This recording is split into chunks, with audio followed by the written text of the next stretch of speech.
How are you this morning? How's things in India? Yeah, India is filled with COVID right now, so but still it is Yes, good. How are you? I'm fine, thank you.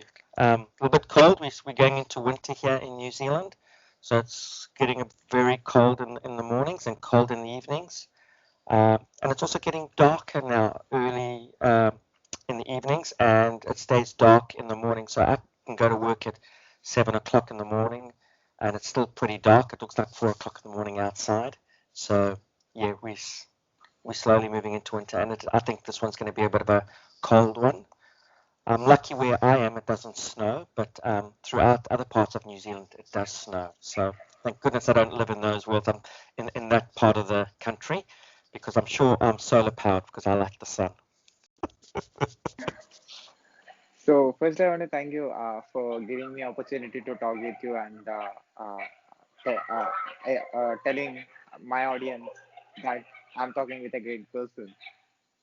Thank you so much. I really appreciate you taking the time to chat to me as well. Can you please introduce yourself to my audience? Hi, my name's Ryan O'Connell. I'm from New Zealand. I'm an IT architect, solutions architect.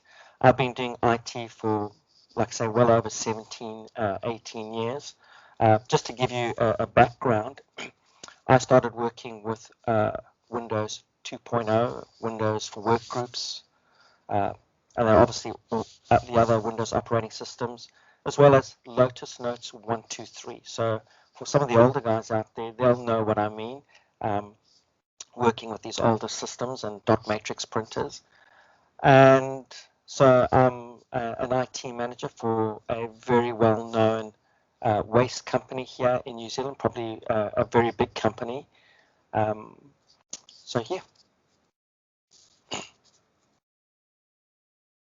So solution architect, what it is?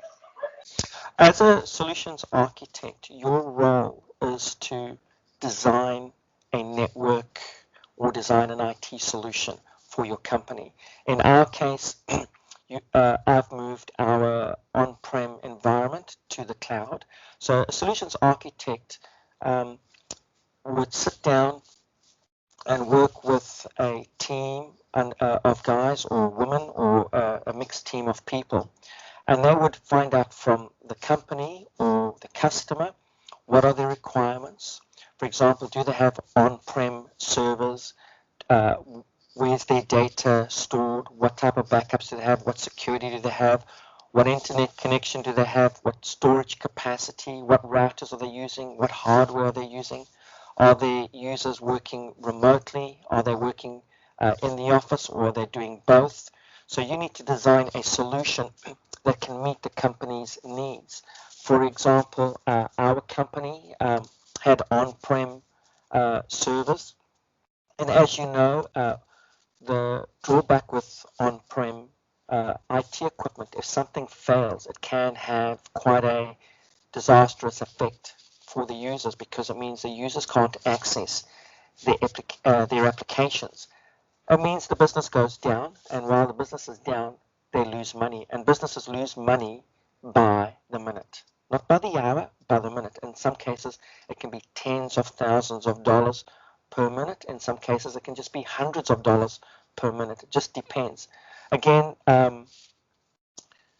also, if something goes down, to provision a server or get a server up and running requires new hardware.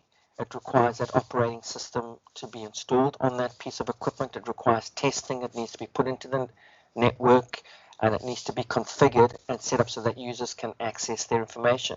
Of course, if there's data, data needs to be copied over. So there's a lot of things that come into play with on-prem, where by moving into the cloud, it's more flexible. There's a lot of things that come into play. If a server falls over, we don't have to go out and buy a brand new server. We can provision one within minutes and get it up and running straight away, regardless of where you are. So the hardware costs, the electricity costs, um, and the maintenance costs for that physical piece of equipment comes right down. They don't come into play because we're now only paying for what you use in the cloud. And that's the nice thing. Before, if you had on-prem servers, you'd have to sort of judge, okay, do I need a server with a 100 gig hard drive or a 5 terabyte hard drive? Some cases we would over provision because we don't know what the company's needs would be. So you'd spend money on hard drives, and these hard drives would cost a lot of money, and you won't use all of the storage.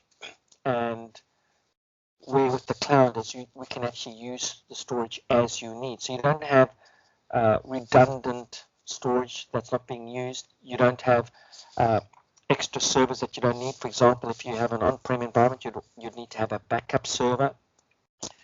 Again, is your environment, is it physical, or do you have a mixture of physical machines and virtual machines? A lot of industries, a lot of companies have what I call a multi-environment or a hybrid environment. Hybrid means they'll have a mix of physical and virtual, and that hybrid environment could be both on-prem and within the cloud. And the cloud provider could either be Amazon AWS or it could be Azure. Again, as a solutions architect, you have to take into effect security. You need to design security, to protect your company from outside threats as well as an accidental internal threat. I mean, you've also got to set up permissions, which user has access to what. So it's about sitting down with the stakeholders and the managers and finding out what are the requirements and documenting the requirements as you go along. Because the company may say, right, I need access to A, B, and C. We only need 2 servers. But their requirements may change over time. And then you have to adapt your design to suit that change that they've made. Again, once you've designed the network, what type of equipment you're going to use, what type of cloud vendor you're going to use, or what type of hardware vendor. If it's a physical piece of equipment, where are you buying that equipment from? Are you buying it from your local IT shop? Are you getting it from HP? What type of server is it? What type of applications are running on that server? And that applies to the cloud as well. Because if you don't provision correctly, you don't design correctly, things can run slow, things can be inefficient, and users can get frustrated. Again, you have backups as well. What happens if something happens? You need to be able to recover in case there's a disaster. People will say, well, if you move into the cloud, do servers in the cloud fall over? Yes, they do. So, but Microsoft and AWS have different solutions for that. You can have servers in different regions, different zones. So if something does fall over, it can fail over to the next server. But again, it requires someone to design that solution for you. A lot of things come into play. Is your environment on a single virtual network, on a single VLAN? Is it on a VLAN, multiple VLANs, meaning different networks, different VNets? So all of these have to come into play when designing a solution. Again, it's about gathering the information first, and that's the hard part, because you need to sit down and gather all of this information and try and get it as accurate as possible. Once you've gathered that information, you can then, you can then look at designing a solution to suit your customer or client's needs or your company's needs. A lot of companies and environments now are moving away from on-prem solutions into the cloud because the technology, the redundancy, the availability, the ease of provisioning stuff is so much simpler than what it used to be in the past. Again, once you've designed that solution, you need people to manage and maintain that solution. So you need to look at the IT skill set. Who's going to be doing what? Which manager, which department needs access to what? How are you accessing your information at the end of the day? So having the correct IT staff around to support that is really crucial as well. And having people with the correct knowledge is crucial at the end of the day when designing and architecting a solution. It also comes down to cost as well. What is the company's budget? What can they afford to spend? What can they not afford to spend? Because as you know, in the real world, it comes down to money. And of course, everybody would like to have all the bells and whistles, but unfortunately, that doesn't happen all the time. And even in big multi-corporations that have billions of dollars too, um, it doesn't mean because they've got billions of dollars they can spend hundreds and hundreds of millions on their IT infrastructure. They too have costs. So it's working within that budget and trying to meet the design to the specs within the budget. Sometimes you may go over budget, sometimes you may be under budget. Again, it all depends on what it is you're doing and who you've got working for you. So having good IT staff to help you with that is really good. But also working with other IT professionals as well from various companies that have done migrations before, for example, they can give you some of their experiences so that if you've never done a migration, you can talk to someone and say, well, you migrated from on-prem into the cloud. What were the pitfalls? How did you find your migration? What was the good things and what were the bad things? So as a solutions architect, a lot of things come into play. You've got licensing because the operating systems and the Microsoft applications and third-party vendor applications need to be licensed as well. Again, can those applications run in the cloud? Believe it or not, some applications won't run in the cloud. So the cloud is not the silver bullet, or it's not the golden ticket at the end of the day. I mean, it can do a lot of stuff, but then it can also not do a lot of stuff. So it all depends on the needs. So again, a solutions architect would be to gather as much information as possible and then design the best solution as possible for that company while trying to maintain good security practices and good other IT practices to ensure that that migration goes smoothly or to ensure that design is implemented. Again, it's who's implementing that design. It goes back to having the right IT skill set and having the people that can implement that solution for you, because as you design a solution and implement it, you need to report back to management and the stakeholders. This is how far we've gone.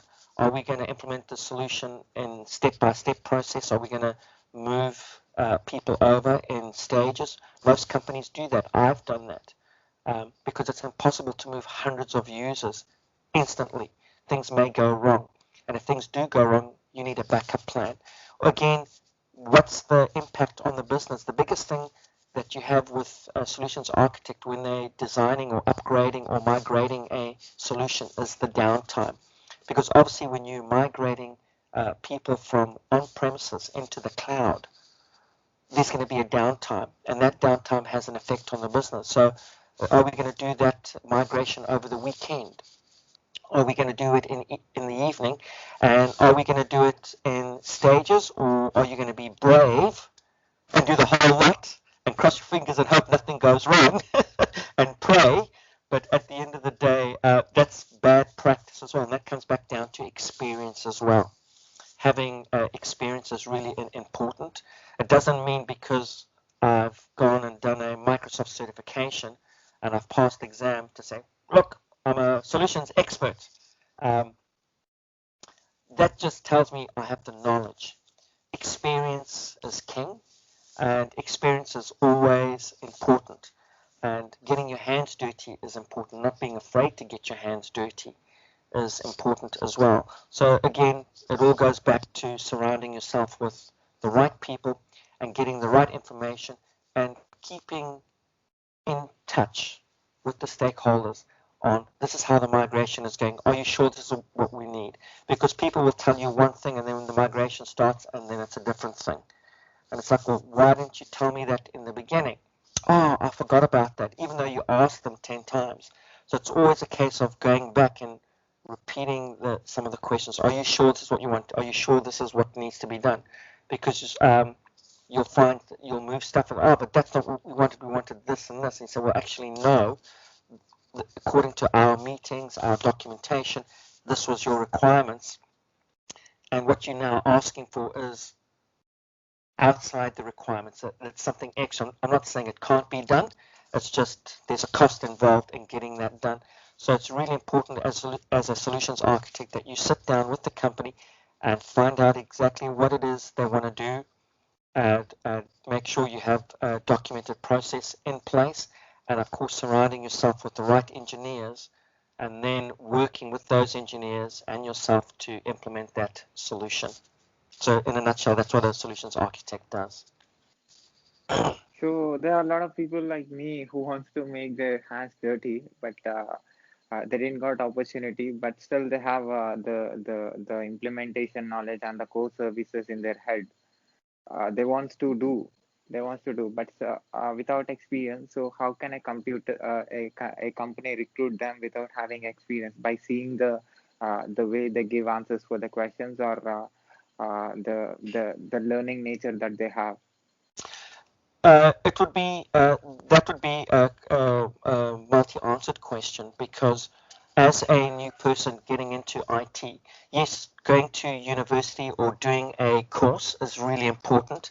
Passing the exam is important, because passing the exam means you have a knowledge, you have understanding of that particular infrastructure. Say, for example, I've gone and I've done a course on Azure, and I'm looking now for a job as a cloud engineer. Uh, Most companies I know here in New Zealand, when you're first going for your first job, they want to know exactly what it is you've done. So you can say, right, I've done this course, but then it comes down to hands-on experience. I mean, a lot of training, there's a lot of training out there in the industry, and a lot of people provide amazing training, right from training videos to physical classes that you can go to. But I would like to say nothing beats experience. So if you want to get the job, I would say, for example, if I'm studying to be a cloud engineer and I'm looking to move into Azure, I would say go onto Azure, create a free subscription, create virtual machines, delete virtual machines, create resource groups, create virtual networks, get your hands dirty, get to play with the technology, get hands-on experience, because that's the only way you're going to get it. Because when you go for an interview, I know here in New Zealand, some companies might say, okay, having looked at your CV, okay, yes, you've come out of university, yes, this is your first job. Oh, I see here you've studied Microsoft Azure. A lot of companies will say, okay, well, here's our temporary access to our Azure portal. They'll give you a sandbox, which is a closed environment. Please create a virtual machine and put it in this resource group and create me a VNet with this IP address range. It's part of your interview. And you'll be surprised how many people can't even do that. And that's no reflection on them. That's probably because they haven't had the knowledge, they haven't played. You can read a book, you can watch videos inside out. It's not going to help you at the end of the day in getting that job. So I would say getting your hands dirty, playing in Azure. Also, I would say another way to get into the industry is try to get an internship, or say to a company, look, um, I've never worked in IT. I'm trying to make my way into IT. I'll start at I'll start at the bottom. In some cases, I know people that do an internship where you kind of work for free. You get a very low salary, but you're getting experience. And if you say that to a company as well, a company, so you stand a very good chance of getting in. At the end of the day, again, having belief in yourself, having confidence in your own abilities is really important as well.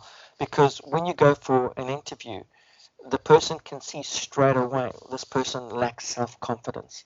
So if he doesn't have confidence, or she doesn't have confidence in their own abilities, how can I have confidence in them?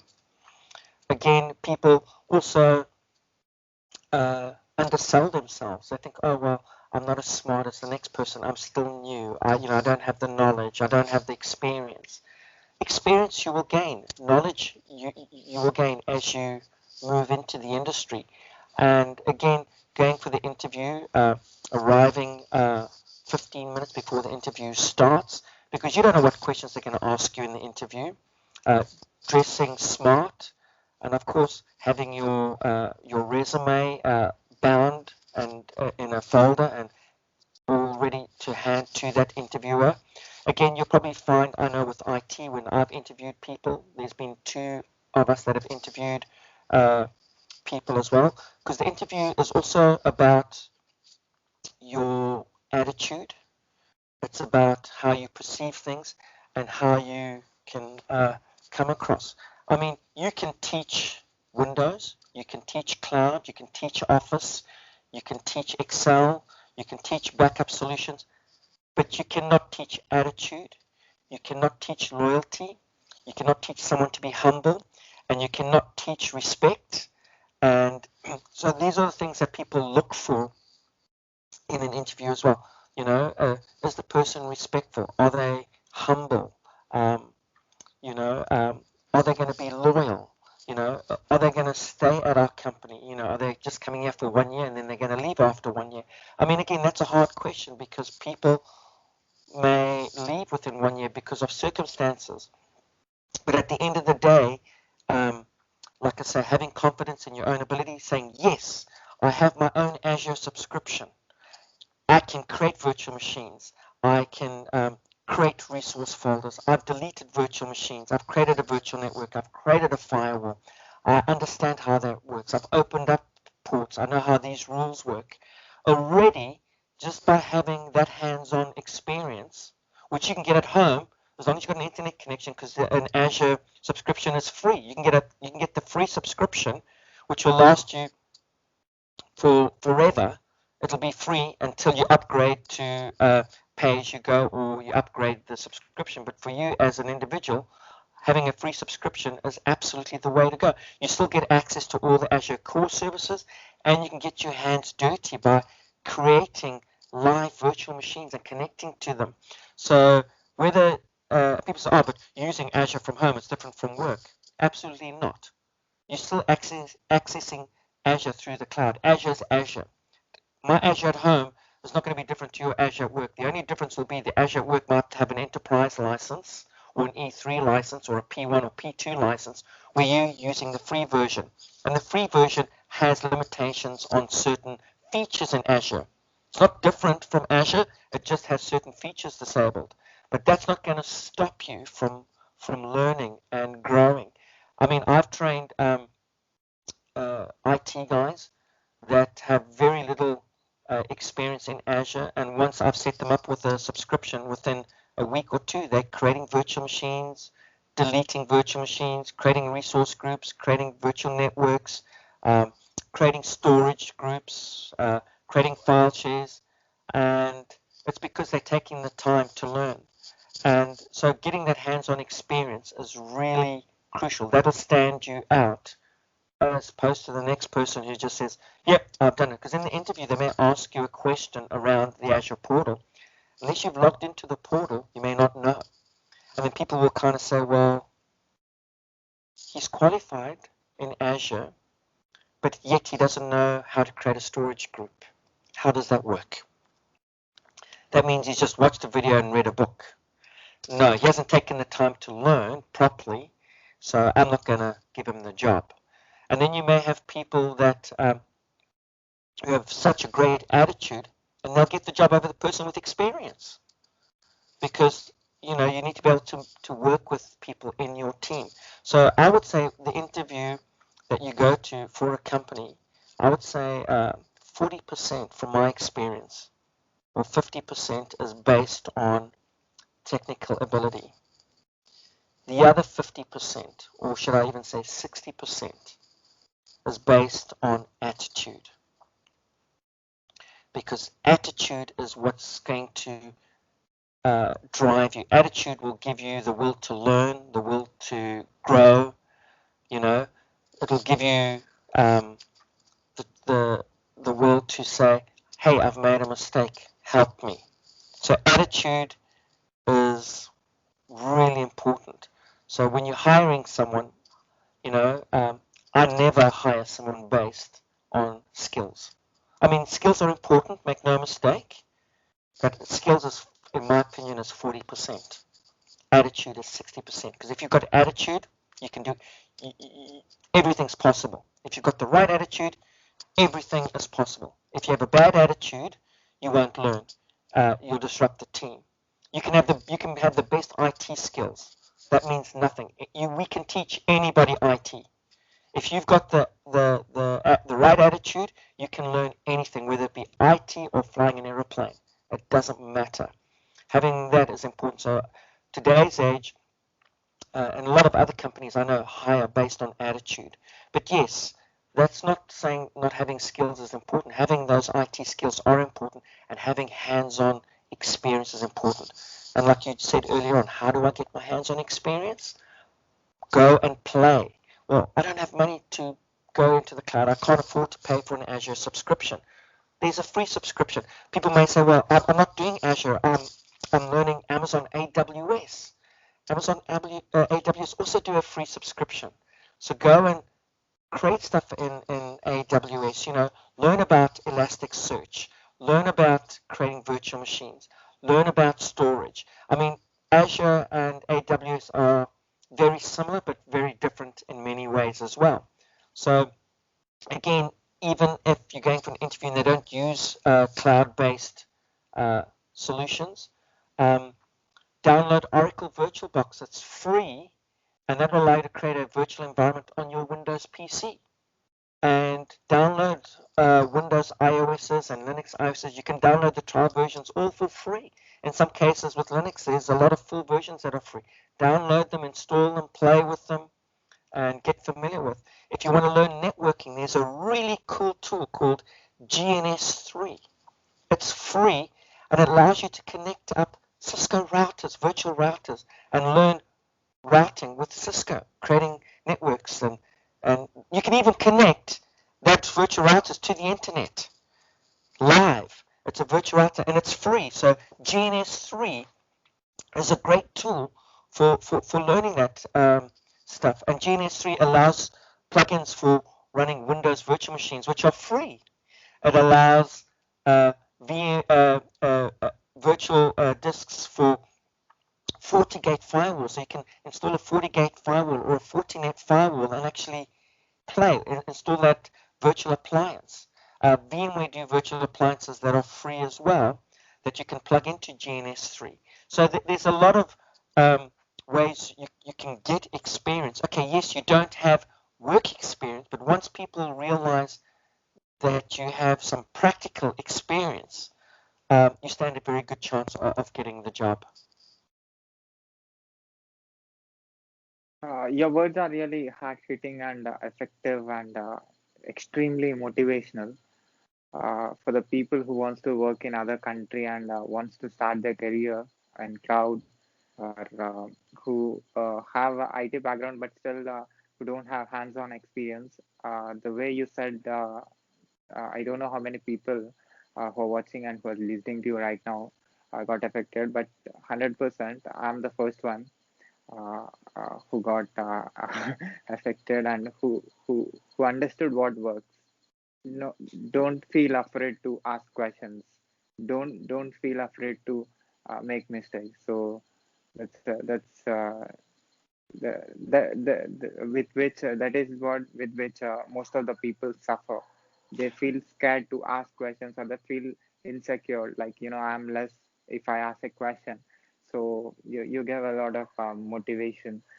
So I mean, absolutely. I mean,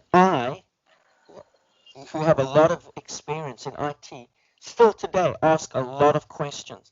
I'm still learning. I'm always learning every day.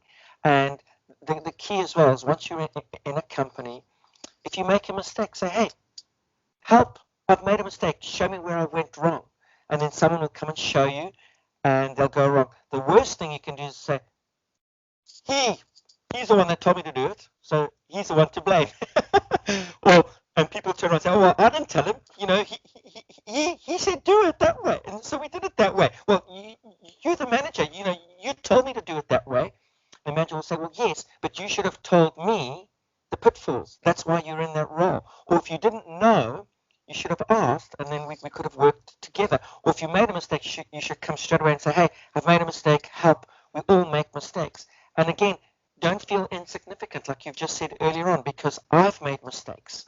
And someone that goes around and laughs or ridicules you because people are scared of that. People think, well, I've got an IT qualification and I've made a mistake, so they're going to laugh at me because I don't know. I didn't know that. Again, having the IT qualification gives you that base knowledge. Experience teaches you, and everybody makes mistakes. And I kind of have the saying, uh, failure is an opportunity to begin intelligently again. We all fail at the end of the day. And I mean, and the road to failure and success are exactly the same.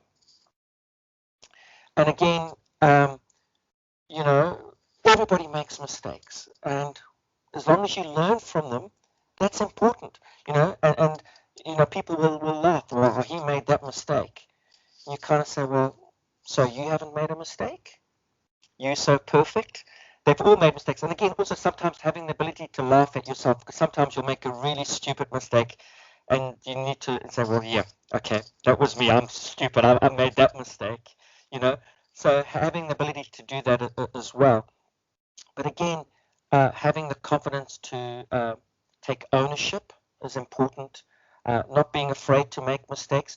And then again, not being afraid to grow. The reason as well why a lot of IT people kind of get stuck, for example, you'd have people working in a call center, resetting passwords, and they've been on the call center for 2 years, and they'll complain, oh, I need a better job, I need to earn more money, and life, company, it's hard at the company. Well, grow. But people don't want to grow because the moment you grow, you leave your comfort zone. And once you've left your comfort zone, because you're learning something new, a lot of things come into play. What about if I break this? What about if I do this and it really damages the company? What about, I'm afraid to ask questions because, I don't want to feel insignificant. I don't want people to ridicule me, so I'll just not ask questions. I'll give you a good example. I was in an IT meeting. Someone was doing a presentation around some IT infrastructure, and they were using very long words, and everybody was nodding and saying, yeah, this is really good. I stuck my hand up and said, sorry, I don't understand. The person who was presenting it kind of explained it to me, and I said to him, well, I still don't understand. Then he looked aggravated at me, like, what's wrong with you? Are you stupid? So I said to him, I still don't understand why we're doing it that way. Can you explain to me? And even the other people were looking at me in the meeting like, now you're holding up the whole meeting, and you look at this idiot. He's a real idiot. Now we have to sit down and listen to him. And this went on for about 20 minutes until I finally said, okay, I understand that. But we don't need, I understand that. And the meeting went on. And then after the meeting, our IT department had its meeting, and we realized through that presentation we didn't need that third-party vendor product. It's A, saving the company tens of thousands of dollars, and B, all the other people, IT people, didn't understand what was going on in the meeting, and they said, oh, we're glad you asked a question. I was like, well, why didn't you ask a question? Oh, no, we're waiting for someone else to answer the question. I'm like, well, why didn't anyone? Oh, because we're waiting for someone else. So that's the key. Don't be afraid to be the idiot. And I'm happy to be the biggest idiot in the room. I really don't care. I'm quite happy to be number one idiot until I understand in my mind how it works. So if someone gives you answers your question and you don't understand it, don't go and say, yep, thanks, sire, I understand that. And then walk away like, no, I don't understand that. I'll say, no, sir, I don't understand that. Explain it again. And you may go, this person, say, well, hang on, I don't understand. That's why I'm asking. And if you're not happy with that person's response, find someone else to give you the answer. And like I say, don't be afraid to ask questions, because again, a lot of mistakes in a company can be avoided, whether by people asking questions. And people today in the work environment, you'll be surprised how many of them don't ask questions.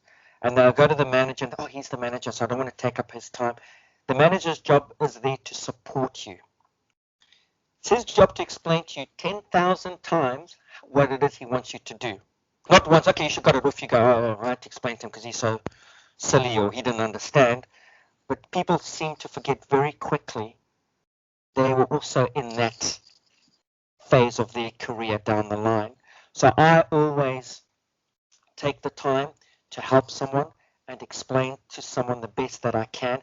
If I'm struggling to explain to them, I will find another way to explain to them, or try to get someone else to also talk to them as well, so that we both can try and pass on what we are trying to share with that individual, so that individual will walk away and say, wow, I've learned something. Also, people are afraid to ask questions because people come across very harshly and speak very badly with a very bad tone. And people are like, well, I'm not going to ask you ever again because you were being a prize prat. You're being a wally. You were not, all I came to ask you something and now you're ridiculing me. So I'm not going to ask you again. And people are being ridiculed. So they're afraid to ask questions because if I ask a question, I'm going to be ridiculed again. Again, I would say continue to ask questions. You will find someone that will give you the right answer. And not only that, people around you will see that, and it'll give them the courage as well to ask questions. But also, because you ask questions, you will learn and grow. And as you learn and grow, you'll get promoted, and people will begin to trust you more because they know you're not afraid to ask for help and you're not afraid to question something. It's like security. I mean, you'll go to a company and then you just want to walk in the door and the person will stop you. Well, who are you here to see? Well, I'm this. Well, don't you know who I am? Well, you may be the owner of the company, but I still need to see your security badge to let you in. Oh, that security guard is being silly. He's doing his job. He's asking questions. A good example is you'll have a security guard at a shop and you'll go and buy something. You walk out the shop and the security guard will say, well, where's my receipt? And people get aggravated because they, oh, I need to go now show him the receipt. He's doing his job just to make sure everything is right. So can you imagine if someone was being mischievous and he didn't ask for the receipt and they had taken goods and walked out the shop and goods had gone missing? They'll now blame the security guard. Well, why didn't you check the receipt? So it's the same thing in IT. Well, uh, why didn't you ask the question? So at the end of the day, he's just doing your job. And if someone comes back to you harshly, find someone who can answer your question. So yeah, have courage, believe in yourself, and don't be afraid to ask questions, and you will succeed in whatever you do, whether it's IT or engineering. So, as a IT professional, as a person who is into IT from long time, what do you say about my IT skills and the work that I'm doing? Have you seen any videos of mine on YouTube? Absolutely. I've seen your YouTube videos. They're absolutely brilliant. I think it's awesome. I think what you're doing is great because you're sharing knowledge with other viewers out there who have probably no understanding of IT or have been feeling down because I can't ask a question.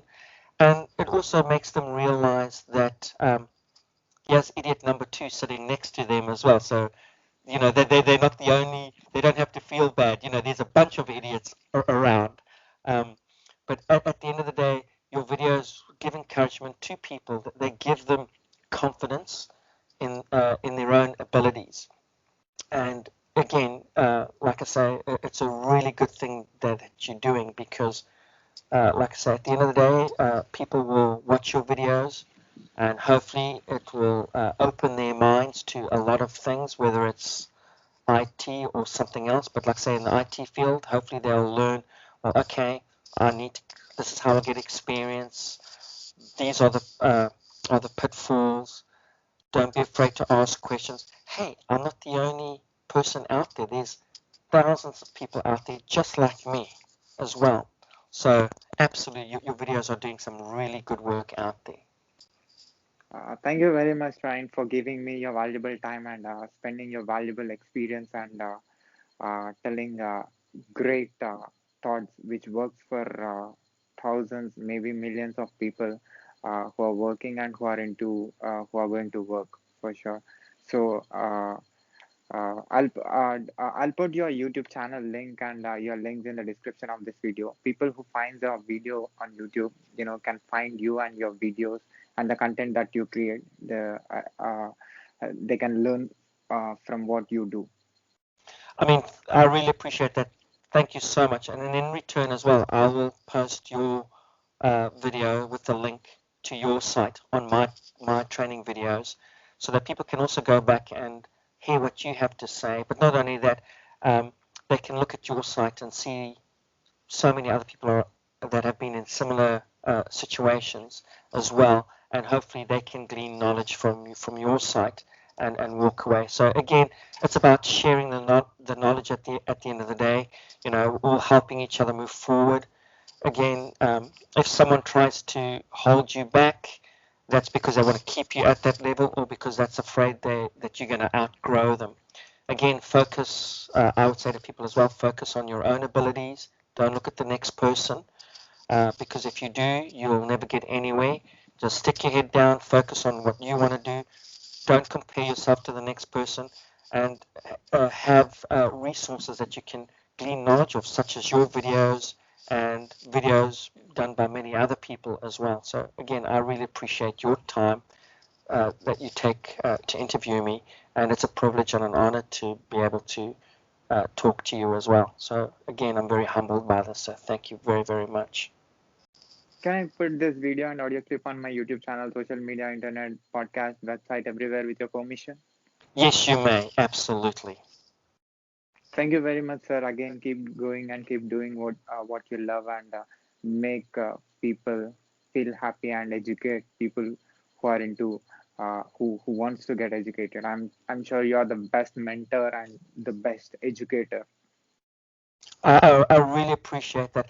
And like I say, at the end of the day, like I say, another word to all of your viewers. Again, have confidence, believe in yourself. You can do it.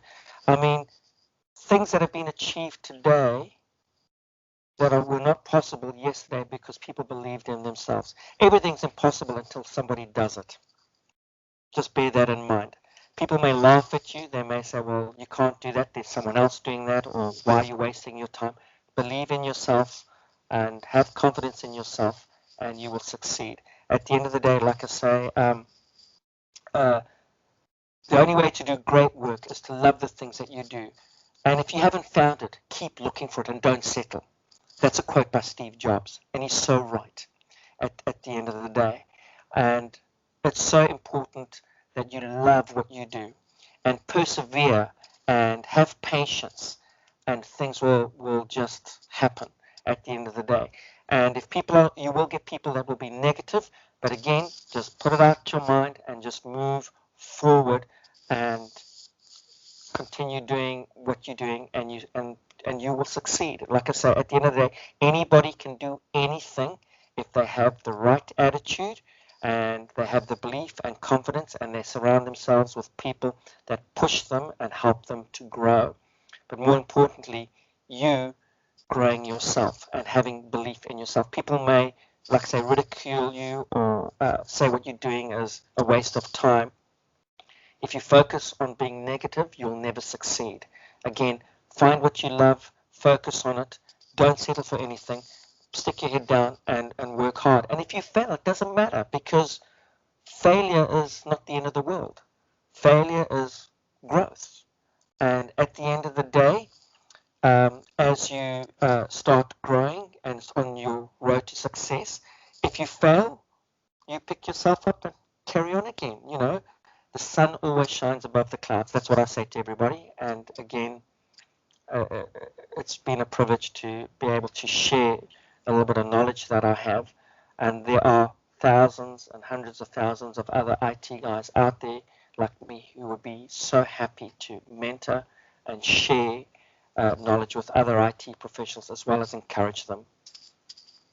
It's my pleasure, and I respect you a lot uh, uh, for you. I respect you a lot because you taking a decision to be on my show and look my YouTube channel look so bright. Thank you very much, sir. Again, I love you for coming. Thank you so much. I'm so glad to have I'm so glad you took the time to chat. So again, I really appreciate it. So yes, thank you. Thanks, sir. Take care. Take care. Thanks, Si. Okay, bye bye.